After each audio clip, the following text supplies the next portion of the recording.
ভুটান পাহাড় ও ডুয়ার জুড়ে ভারী বৃষ্টিতে ভেসে গেল বানারহাটের চাচার বাঁধ। সেই ছবি আপনাদেরকে দেখাচ্ছি। বাঁধ ভেঙে যাওয়ার ফলে কিন্তু 40টি বাড়ি একেবারে ভেসে যায়। দেখুন সেই ছবি। ভুটান পাহাড় ও ডুয়ার জুড়ে ভারী বৃষ্টি চলছে আমরা জানি, এবং সেই ভারী বৃষ্টিতে ভেসে গেল বানারহাটের চাচার বাঁধ। বাঙ্কু বাজার থেকে আংরা ভাষার যোগাযোগ সম্পূর্ণ বিচ্ছিন্ন হয়ে গেছে। প্রতিনিধি রকি এই মুহূর্তে আমাদের সঙ্গে রয়েছেন। রকি, তোমার থেকে একবার জানার চেষ্টা করব, চাচার বাঁধ কিভাবে ভেঙে গেল, বাসিন্দাদের ঠিক কি অভিযোগ সামনে উঠে আসছে? প্রিয়াঙ্কা, তোমাকে বলে রাখতে চাইবো, ভুটান পাহাড় এবং ডুয়ার্সে বিক্ষিপ্তভাবে কিন্তু অবিরাম বৃষ্টি চলছে, যার ফলে কিন্তু বিভিন্ন জায়গায় জল জমতে শুরু করেছে এবং নদীগুলি ফুলে ফেপে উঠেছে। বানারহাট ব্লকের অন্তর্গত সাকুয়াছড়া 1 নং গ্রাম পঞ্চায়েতের চাচার বাঁধ এলাকা, সেই এলাকায় বাঙ্কুর বাজার এবং আংরা ভাষার যে যাতায়াতের পথ, সেখানে কিন্তু একটি ব্রিজ নির্মাণের কাজ চলছে। সেই কারণে পাশেই কিন্তু অস্থায়ী একটি কালভার্ট এবং রাস্তা তৈরি করা হয়েছিল, এবং অবিরাম বৃষ্টির জেরে কিন্তু সেই কালভার্ট ভেঙে যায়। আজ তার উপর দিয়ে জল বইতে থাকে, যার ফলে কিন্তু সেই এলাকার মানুষ ভোগান্তি শিকার হয়েছে। এলাকার মানুষ অভিযোগ করেছে, ঠিকাদারি সংস্থা যখন সেখানে কাজ করছিলেন এবং সেই অস্থায়ী রাস্তার নির্মাণ করছিলেন, সেই সময় কিন্তু বলেছিলেন যে বৃষ্টি এলে ভোগান্তি শিকার হবে, এটা সম্পূর্ণ ধুয়ে যাবে। যদিও ঠিকাদারি সংস্থা কোনো কর্ণপাত না করে সেখানে নিয়ম বহির্ভূত ভাবে কিন্তু কাজ করেছিল, যার ফলে তুমি একবার আমাদের সঙ্গে থাকো, স্থানীয়রা ঠিক কি অভিযোগ করছেন শুনি একবার। এখানে প্রচুর জলমগ্ন, এখানে প্রায় 10 থেকে 15-র উপরে বাড়িঘর এখন জলমগ্ন হয়ে আছে। আর রাতভর পুরো বৃষ্টি ছিল, বৃষ্টির কারণে সকাল থেকে মানুষের একদম দুর্ভোগ চালু হয়ে গেছে। একদম খুবই জলের কারণে ভুগছি আমরা। সকালবেলা থেকে আমাদের খাওয়া দাওয়া এখন সমস্যা হয়ে যাচ্ছে। এছাড়াও বাচ্চা কাচ্চা নিয়ে গরু আছে, সবার এখন খুবই কষ্টে আমাদের কাটতেছে। এবং আমরা পঞ্চায়েতকে জানিয়েছি, পঞ্চায়েতে অভিযোগ করার পঞ্চায়েত একটু আশ্বাস দিয়ে থেকে আমরা কী করতে পারি দেখবো। এছাড়াও প্রশাসনের কোনো লোক এ পর্যন্ত কোনো লোক আসেনি। রকি, বোঝাই যাচ্ছে চরম দুর্ভোগে রয়েছেন স্থানীয়রা। সেক্ষেত্রে প্রশাসনের তরফ থেকে কি বলা হচ্ছে, কি ব্যবস্থা নেওয়া হচ্ছে?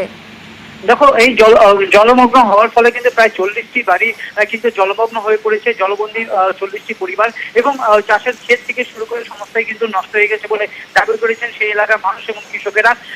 এলাকাবাসীর অভিযোগ করেছেন যে প্রশাসনের তরফ থেকে এখন পর্যন্ত কোনো আধিকারিক সেখানে যাননি, এবং যার ফলে কিন্তু তার যথেষ্ট সমস্যা রয়েছে। তারা দাবি জানিয়েছে প্রশাসন যেন ইতিমধ্যে সেখানে পরিদর্শন করে এবং তাদেরকে এই যে ভোগান্তির থেকে কিন্তু মুক্তি দেওয়া হোক এবং রাস্তা নির্মাণ করে দেওয়া হোক। কারণ যে বাঙ্কুর বাজার থেকে যাতায়াতের রাস্তা বন্ধ হয়ে যাওয়ার ফলে হাজার হাজার মানুষ কিন্তু সমস্যায় পড়েছে। প্রিয়াঙ্কা, বেশ।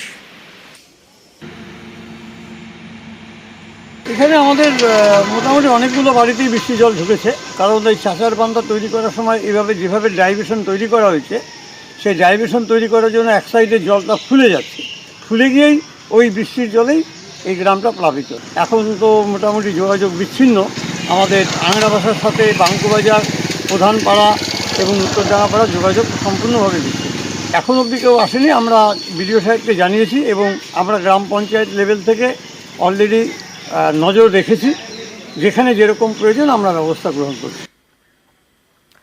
আমরা দেখলাম একদিকে যেমন চাচার বাঁধ ভেঙে যাওয়াতে চরম আতঙ্কে রয়েছেন 40টি পরিবার, তেমনই অন্যদিকে দলনচা নদীর জল বাড়ার ক্ষেত্রে কিন্তু ফের আতঙ্কে ইসলামপুরের ডাঙ্গাপাড়া এলাকার বাসিন্দারা।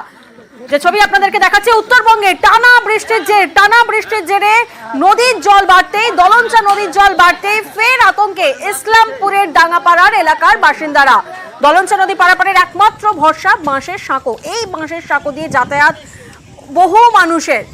প্রতিনিধি চঞ্চল এই মুহূর্তে আমাদের সঙ্গে রয়েছেন। চঞ্চল, তোমার থেকে একবার জানার চেষ্টা করি, কতগুলো গ্রামের মানুষরা এর জন্য এফেক্টেড হচ্ছেন? তোমাকে জানিয়ে রাখি যে প্রায় ইসলামপুর ব্লকের প্রায় 5 থেকে 7টি গ্রাম পঞ্চায়েতের মানুষ কিন্তু এই দলনচা নদীর উপর দিয়ে পারাপার করছে। এতে কিন্তু চরম সমস্যায় পড়েছে প্রায় 25 থেকে 30 হাজার এলাকার বাসিন্দা। তবে তোমাকে জানিয়ে রাখি যে এই টানা বৃষ্টিতে, উত্তরবঙ্গে টানা বৃষ্টিতে নদীর জল বাড়াতে কিন্তু একটা আতঙ্কের পরিবেশ সৃষ্টি হয়েছে দলনচা নদীর যে ডাঙ্গাপাড়া এলাকা রয়েছে সেই ডাঙ্গাপাড়া এলাকার বাসিন্দাদের মধ্যে। কারণ যেভাবে নদীর জল বাড়ছে, এতে কিন্তু বাঁশের সাঁকোটি পুরোপুরি ক্ষতিগ্রস্ত হতে শুরু করেছে এবং পাশাপাশি যে নদীর যে পার রয়েছে সেগুলো কিন্তু ভাঙতে শুরু করেছে। এতে কিন্তু আতঙ্ক সৃষ্টি হচ্ছে বাসিন্দাদের মধ্যে। তবে বাসিন্দাদের এক দাবি দীর্ঘদিনে জলের তোড়ে ভেসে যেতে পারে সাঁকো, এই আশঙ্কাই তো রয়েছে স্থানীয়দের। বাসের শাখাটা যেটা আছে ওই ভেঙে গেছে। এটা সকাল 5টা থেকেই আমরা ঠিকঠাক করছি, জঙ্গল মঙ্গল যেগুলি আছিল সেগুলি সাফা করলাম। কবে থেকে নদীর জল বাড়ছে? আজকে 4-5 দিন ধরেই নদীর জল বাড়া আছে। আমরা সবাই আতঙ্কে আছি, স্কুলের বাচ্চা কাচ্চা কেউ যেতে পারছে না কোথাও। ভোর 4টা থেকে আমরা একবারে ব্যস্ত, পুরা কষ্টের উপরে খড়খড়িকে বাঁচালাম। খড়খড়ি তো তাও খুঁটি টুটি ভেঙে যাচ্ছে, স্কুল ছাত্র যেতে পারছে না, পাবলিক যেতে পারছে না। 7টা পঞ্চায়েতের লোক যাওয়া আসা করে এই রাস্তা দিয়ে নদীর জল বাড়াতে এই ঘটনা। নদীর পাড় ভাঙতেছে, এই যে সাইডগুলো ভাঙতেছে, এই সাইডে পুরাগুলো ভাঙতেছে, গাছগুলো পড়ে গেল পাহাড়ের জন্য। ভোটের সিজন আসলো তখন ওই কান্দাকাটি চালু হলো, আমাদেরকে ভোট দেন, পাস করান, তারপর আমরা ব্রিজ করবো, এই যে দেখে দেখে চলে গেছে, এখন পর্যন্ত আসেনি, হারিয়ে গেছে সব। মানে সাঁকোদড়ির যে কাজটা সেটি এনবিডিডি দপ্তর থেকে নেওয়া হয়েছে এবং এই যেহেতু এখন আমাদের ইলেকশন গেল, লোকসভা ইলেকশন এবং বাই ইলেকশনও আছে, তো এমসিসি পিরিয়ডের মধ্যে চলছি আমরা। তো এখন যেটা জানা গেছে যে এই কাজটা টেন্ডার অলরেডি ফ্লোট করা হয়ে গেছে এনবিডিডি থেকে, কিন্তু এমসিসি যতদিন চলবে কাজ স্টার্ট করা যাবে না। এমসিসি 15 জুলাই পর্যন্ত আমাদের থাকবে, তারপরে এটা নিয়ে বাকি অগ্রগতি হবে। অবিরাম বৃষ্টি চলছে, টানা বৃষ্টি চলছে, টানা বৃষ্টিতে ফের পাহাড়ে ধস। বৃষ্টির জেরে মিরিকে ধস, যার জেরে ক্ষতিগ্রস্ত হয়েছে 2টি বাড়ি। অবিরাম বৃষ্টিতে ফের পাহাড়ে ধস নেমেছে, বৃষ্টির জেরে মিরিকে ধস নেমেছে এবং সেই ছবি আপনাদেরকে দেখাচ্ছি। ক্ষতিগ্রস্ত হয়েছে বাড়ি। প্রতিনিধি পার্থ এই মুহূর্তে আমাদের সঙ্গে রয়েছেন, সরাসরি পার্থ থেকে একবার জানি, পার্থ এই মুহূর্তে ঠিক কি পরিস্থিতি? গত কয়েকদিন ধরে কিন্তু অবিরাম বৃষ্টি হচ্ছে দার্জিলিং পাহাড় জুড়ে, দার্জিলিং পাশাং কালিম্পং মিরিক সর্বত্র বৃষ্টি হচ্ছে। এই বৃষ্টির জেরে নতুন করে ধস নামলো কিন্তু মিরিকে। মিরিকে ইতিমধ্যে কিন্তু এই ধসের জেরে 2টি বাড়ি সম্পূর্ণভাবে ক্ষতিগ্রস্ত হয়েছে, তবে রাস্তাঘাট খোলা রয়েছে। তবে যে মিরিক শহর থেকে মারমার বলে একটি গ্রাম রয়েছে, সেই গ্রামে যাওয়ার রাস্তা আপাতত বন্ধ রয়েছে ধসের জেরে। সব মিলিয়ে কিন্তু আবহাওয়া যদি অনুকূল না হয় তাহলে কিন্তু পরিস্থিতি আরো ভয়ঙ্কর হবে, আরো ভয় ভয়ে উঠবে। এটা লাগাতার বৃষ্টি চলছে পাওয়া যায়, তার জন্যই কিন্তু আমরা জানি একের পর এক ধসের খবর আমরা জানিয়ে আসছি। নতুন করে আবারও ধস নামলো কিন্তু মিরিকে, এবং এই মিরিকে ধসের জেরে 2টি বাড়ি ক্ষতিগ্রস্ত হয়েছে। এবং মিরিক শহর থেকে, মিরিক পাহাড়ি শহর থেকে মারমার বলে একটা গ্রাম, সেই গ্রামে যাওয়ার রাস্তা কিন্তু সম্পূর্ণভাবে বন্ধ। একেবারে পার্থ, তুমি আমাদের সঙ্গে থাকো। অন্যদিকে ফের জল বাড়লো তেস্তায়, জলমগ্ন তেস্তা বাজার। যে ছবি আপনাদেরকে দেখাচ্ছি, ফের জল বেড়ে গেছে তেস্তায়, যার জেরে জলমগ্ন তেস্তা বাজার।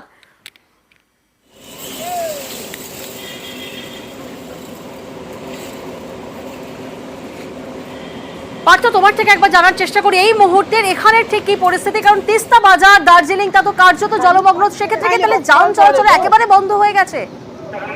কালিম্পং এবং দার্জিলিং এর মধ্যে ভায়া তিস্তা বাজার পেশাব হয়ে যে রাস্তাটি মিশ্র ঘুম দূর বাংলোতে, সেই রাস্তা কিন্তু আবারও বন্ধ হয়ে গেল। গতকাল রাত থেকে প্রবল বৃষ্টি হচ্ছে সেদিন পাহাড় জুড়ে, এবং সকাল থেকে নাগাড়ে বৃষ্টি চলছে কালিম্পং এ। তার জেরেই আবারও জলস্তরী তিস্তা, এবং এই তিস্তা নদী এবং তিস্তা বাজারের মাঝে কিন্তু ইতিমধ্যে পূর্ত দপ্তর পক্ষ থেকে ওয়ালিং এর কাজ করা হচ্ছিল, পাথর দিয়ে ওয়াল করে তৈরি করার কাজ চলছিল যাতে জল উপচে না পড়ে রাস্তার উপর, কিন্তু সেই কাজও বাধাপ্রাপ্ত হয়েছে। ফের তিস্তার জলস্ফীতি এবং জল উপচে পড়ে এই কালিম্পং দার্জিলিং রুটে, এবং সেই রাস্তা কিন্তু আপাতত বন্ধ রাখার সিদ্ধান্ত নিয়েছে প্রশাসন। কালিম্পং থেকে তিস্তা বাজার জোর বাংলো যে রাস্তাটা যা পৌঁছাচ্ছে দার্জিলিং এ, সেই রোড আপাতত বন্ধ থাকছে। পরিস্থিতি স্বাভাবিক না হলে জল না নামলে আরো বাড়ছে। ধন্যবাদ পার্থ।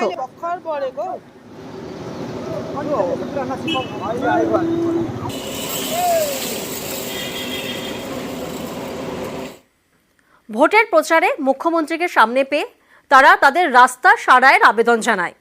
আর এবার যে ছবি আপনাদের দেখাবো, চালসার গৌরীগাঁও চার্চের সেই রাস্তার কাজ শুরু হয়ে গেছে।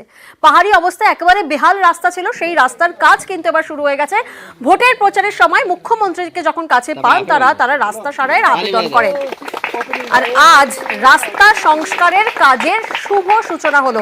প্রতিনিধি রকি এই মুহূর্তে আমাদের সঙ্গে রয়েছেন। রকি, স্থানীয়দের তাহলে তো খুশির উচ্ছ্বাস ফেটে পড়ছে। একদম প্রিয়াঙ্কা, তুমি যেমনটা বলে এলাকার মানুষ যথেষ্ট খুশি। উত্তরবঙ্গ সফরে এসেছিলেন মুখ্যমন্ত্রী মমতা বন্দ্যোপাধ্যায় লোকসভা ভোটের আগে, এবং তিনি কিন্তু রাত্রি যাপন করেছিলেন চালসার একটি বেসরকারি হোটেলে। সেখান থেকে কিন্তু গৌরীগাঁও চার্চে তিনি গিয়েছিলেন, এবং সেই সময় যাওয়ার পর সেখানে স্থানীয় বাসিন্দা এবং সেই চার্চের পাদ্রী আবেদন করেছিলেন মুখ্যমন্ত্রীর কাছে যে সেই চার্চে যাওয়ার যে রাস্তা দীর্ঘদিন ধরে বেহাল অবস্থায় ছিল, কারণ সেই রাস্তা বর্ষাকালে ভোগান্তি শিকার হতে হতো মানুষকে, কাঁচা রাস্তা ছিল এবং সেই রাস্তা সারাইয়ের জন্য।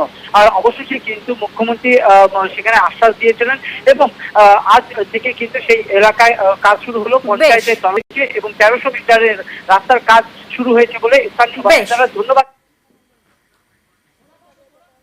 बहुत साल बाद में बन रहा है, तो हम लोग को तो बहुत खुशी है कि यहाँ पर जो रास्ता हो रहा है, यहाँ पर हम लोग ने दीदी को एक चिट्ठी दिया था, तो दीदी यहाँ पर आए थे, आके दीदी ने देखा तो रास्ता सेंक्शन हो गया, हम लोग का रास्ता का काम चालू हो रहा है और पानी भी हम लोग का चालू है। तो हम लोग बहुत खुशी है कि दीदी हम लोग को यहाँ पर बहुत कर रहा है। हमारे जो मुख्यमंत्री है सीएम जो वो बोलते हैं वो करके भी दिखाते हैं। तो जो उन्होंने जब यहाँ पे आप वो आए थे उस समय वो बोल के गए थे कि यहाँ का रास्ता होगा, वही आज ये रास्ता का ओपनिंग हुआ, तो ये रास्ता हो रहा है अभी। गाँववासी जितने भी यहाँ के हैं सब जन खुशी है और दीदी को सभी मिलके दीदी को धन्यवाद हम लोग देते हैं।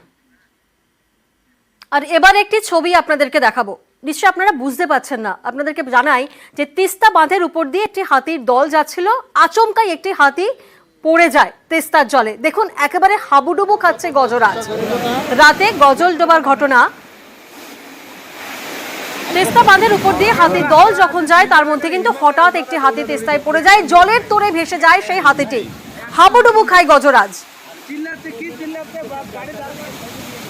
এবং পরে লক গেট বন্ধ করে উদ্ধার করা হয় হাতিটিকে। হঠাৎই তিস্তার বাঁধের উপর দিয়ে হাতির একটি দল যায়, রাতে গজলডোবা এলাকার ঘটনা, রাতের ঘটনা। এবং দেখুন হাতিটি পড়ে যায়, পড়ে গিয়ে তাকে লক গেট বন্ধ করে উদ্ধার করা হয়। তবে বন দপ্তরের তরফ থেকে জানানো হচ্ছে যে হাতিটি সুস্থ থাকলেও প্রচুর পরিমাণে জল খেয়ে ফেলেছে।